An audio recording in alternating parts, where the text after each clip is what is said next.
Hey guys and girls, my name is GrrrVahrrr and this is Castlevania Lords of Shadow 2.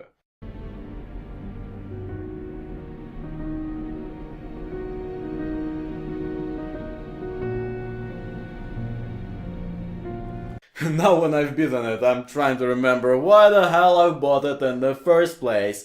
To be honest, the only reason that comes to my mind is the first sentence on the Steam page description about Dracula killing Satan. I thought, wow, I can make a video about it, and for once the name of this show would actually make sense. How awesome is that? Little did I knew. Okay, I haven't played the first Lords of Shadow, because it was a console release until recently. In fact, I haven't played any Castlevania game except Symphony of the Night, which is a classic. And I'm glad that I haven't. It is truly amazing how a beautiful thing can be turned into shite over the years just to make money out of being a God of War clone. The story comes first though. I knew nothing about it, so after a flashy prologue/tutorial, I got a little backstory to explain it all. That is the best Mexican soap opera plot ever, because it has Dracula in it.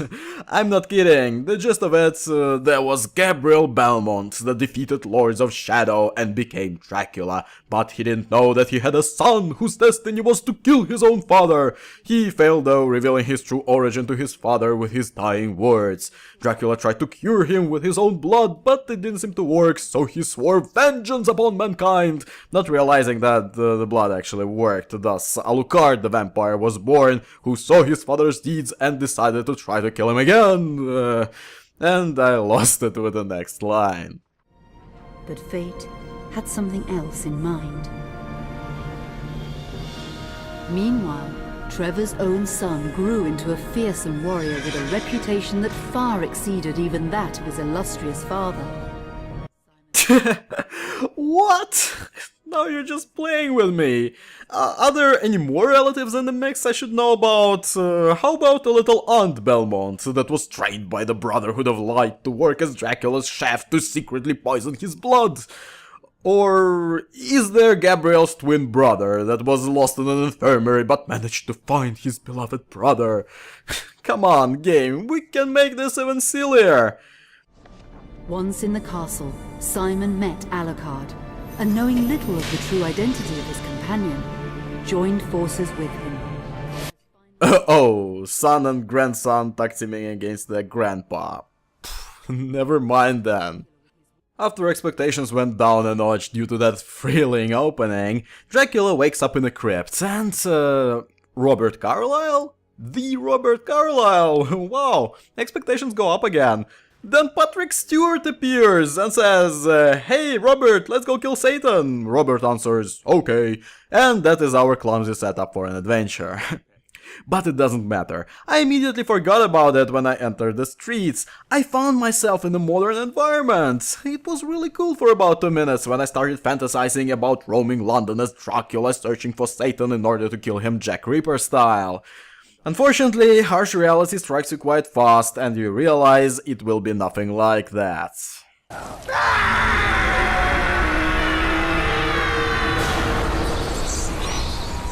Wait, did I say fast?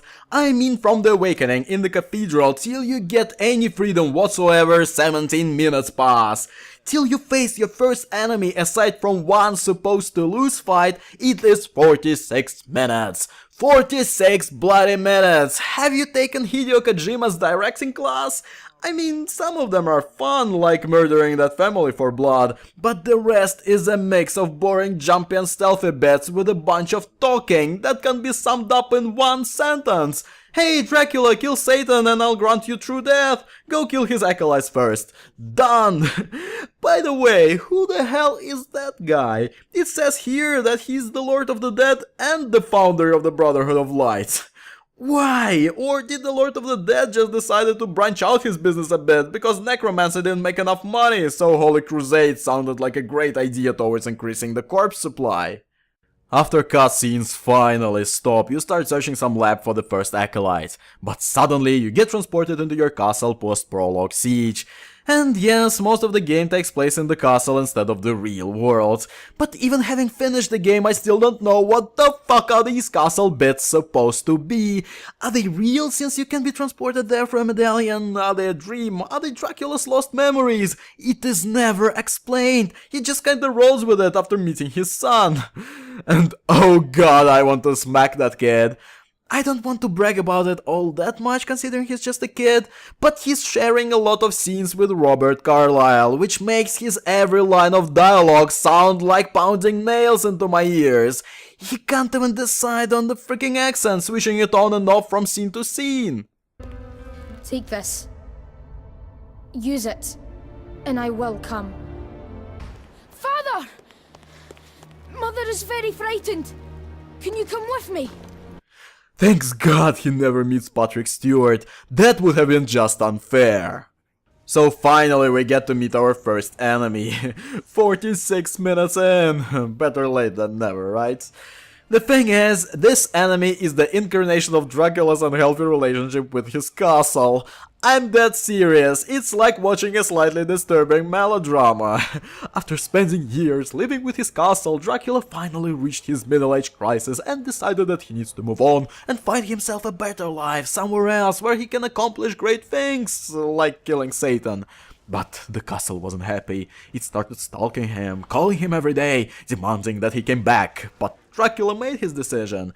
Being infused with rage caused by losing the only loved one, the castle decided, if I can't have him, no one will. I will kill him and he'll be only mine. Well, at least his corpse will. Don't leave us, my prince. Don't go. Your place is here. This is your home. We are your children. We are your true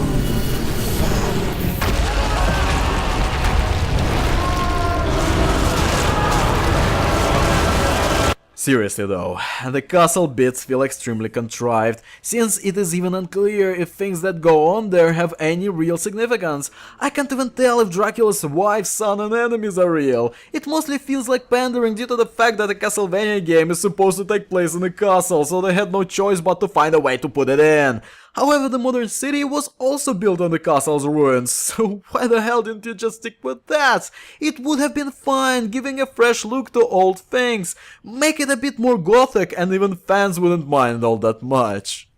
We meet the first acolyte and capture her, but in order to extract information from her, Patrick Stewart here suggests to inject her with an antidote to the virus she released into the city, because the antidote turns demons into humans.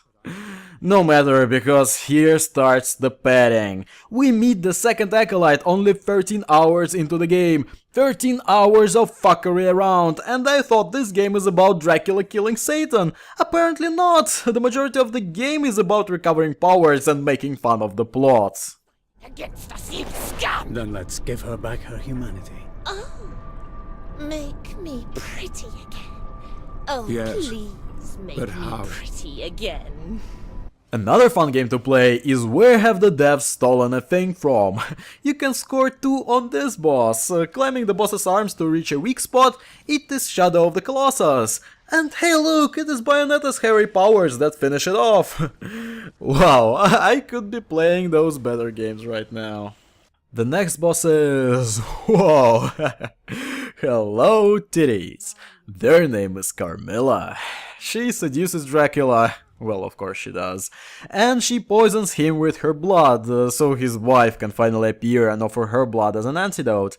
Again, I have no idea if any of it is real or Dracula has just passed out in an alley somewhere, OD'd on some crack addict's blood. What's worse is this section. Here you have to decide which one is your wife. Choose wrong, game over, you'll have to motorboat these titties for all eternity. How tragic. On the other hand, if you choose right, Dracula finds a good use for Carmella's mouth.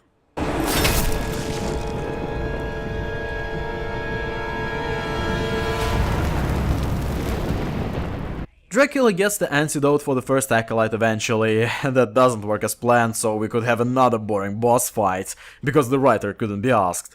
Followed by more fuckery around. Your next task is to repair a mirror, because your imaginary son likes it. Fuck, there is lazy and there's this. On the other hand, I got to meet my old friend. Hey look, it is Copper Demon from Dark Souls. Well, at least in Dark Souls he has 2 swords, and this one got a spear. Oh, how awkward. In the process of recovering mirror pieces, Dracula meets this guy, who turns out to be Victor Belmont, Dracula's relative. Another one. But it seems the game didn't really know what to do with him, so he's killed off in a couple of minutes, because reasons.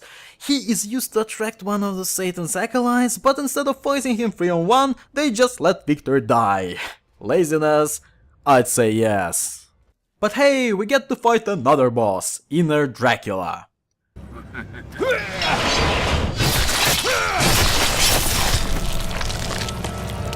I will be with you Forever. always. Damn it. Then finally, 80% of the game in, we meet the second acolyte. About fucking time! And it is... the Emperor? Oh, come on, guys.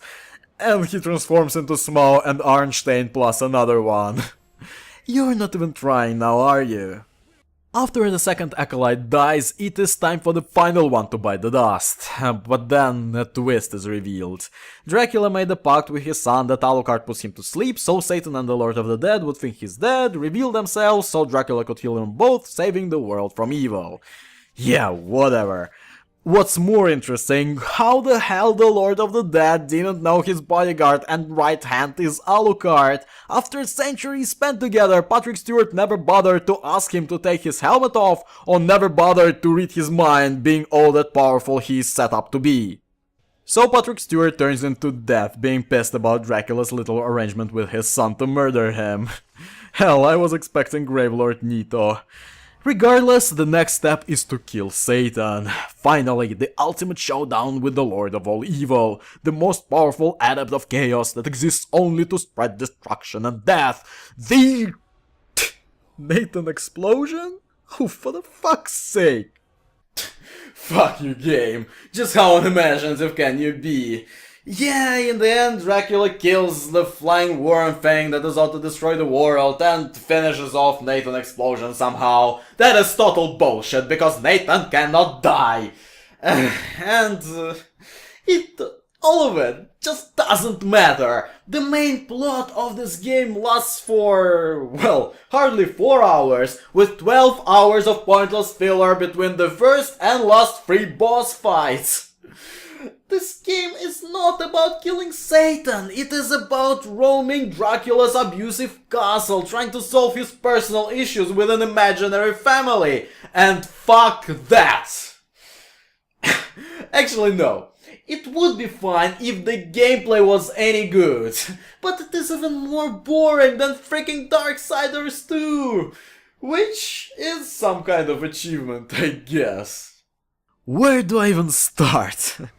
The combat is the first thing on the list, I suppose, since it is a God of War ripoff. Combat is easy, repetitive, and boring. This whole game is easy, repetitive, and boring. Fuck! Okay, the combat. Every fight can be won using like 2 buttons. X jump XXX is the only combo you'll need, ever!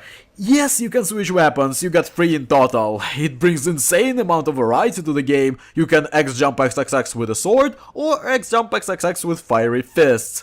If you're feeling fancy, you can dodge to the side or over enemies, but it is not needed, since X jump XXX juggles small enemies so they can't attack, and jumping keeps you protected from 90% of attacks of larger enemies, since most of them only attack ground under you. It is the easiest and most efficient method of dealing with anything in this game. Even most bosses can be beaten this way. Just look at this. Closer to the end, I found myself loafing the combat so much I avoided all the fights I didn't have to fight. Besides, during last 2 boss fights, I've discovered that such thing as items exist, so I've decided to try them out. Fuck.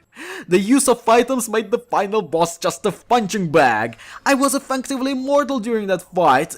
You see, your sword drains life from enemies. The downside is that it needs mana. To get it, you need to avoid being hit. However, there is an item that gives you unlimited mana for 45 seconds, and I only had to use one to beat what is supposed to be the strongest enemy in the game. What's worse, I wasn't even trying too hard to defeat bosses, and none of them killed me even once. In fact, I haven't died once during combat at all. The only thing that could get me is bullshit stealth sections.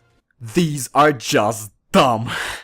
They serve no purpose but to pad out the game some more. There is one type of enemy in the game that cannot be killed. Even Dracula that kills Satan cannot touch these guys. Hell, Satan doesn't need acolytes, just get an army of these steroid-infused hunks and the world is his. But wait, they have a weakness. It's bats! Yeah, every stealth section is a mini puzzle that you solve with bats, rats and possession, reaching its peak of annoyance with a little hiding from Capra Demon beat before the boss itself, and this bit with 3 guys in one room. I just don't understand why the fuck does this game have stealth bats? So the players didn't start killing themselves out of boredom too early because no normal human being can tolerate your shit combat for more than 5 minutes at a time. By the way, I forgot to mention the upgrade system. The game has one, and this is pretty much the whole description. All you need is a couple of upgrades that you can acquire in the first 3 to 5 hours of the game. Everything else is useless because there is no real implementation to most moves during combat. If you're using anything besides X jump XXX, it's not because you need to, it is because you're bored to death. So I did buy a couple of new moves, forgetting to use them most of the time because there was no challenge that motivated me to. And I started hoarding XP just out of curiosity. I wondered how much useless XP I could get. The answer is, after beating Satan, I had 62,000 experience points. Bear in mind, I avoided most fights. And XP being useless was another reason to do so. I've played on normal, by the way, as usual, but I don't see how the game can be harder on any difficulty, except you'll have to dodge a bit more. That is not hard in the first place if you can be asked. Enemies telegraph their attacks so in advance they can as well mail warning letters to you asking for forgiveness for inconveniences. A letter I would like to receive from the camera of Lords of Shadow 2 for every time it bugs out for no reason, making it impossible to do anything, and the only way to reset it is death. Finally we get platforming. Boring and linear, what else do you expect? In general, this game doesn't feel like a Castlevania game at all, since exploration is very limited and worst of all, it is totally pointless. All the bosses are connected by a convenient string, like anal bits coming out of the game's butthole. And the only reason to go back to certain areas is to look for gems and XP that you don't need, making it a total waste of time. This whole game is a total waste of time. It is boring, repetitive, so easy it's places on a freaking iPad. The story totally misses the point, and even from the perspective of Dracula finding his humanity and reuniting with his lost family, it is poorly told just due to the fact that it is unclear if the castle bits are real or not. Actually, my friend came by while I was playing it. He watched it for a while and asked, "Why the hell are you playing this shit?" I answered, well, because I paid money for it and I want to make a video about it. Can't you just make a video about first 5 hours and say you don't want to play it anymore? I said no, I need to see it all the way through, maybe it gets better, and besides I like to discuss the story and all. And then I saw pity in his eyes. This game makes other people pity those who play it. Do I even have to say anything more? The name is GrrrVahrrr, and I shall see you from within my next video.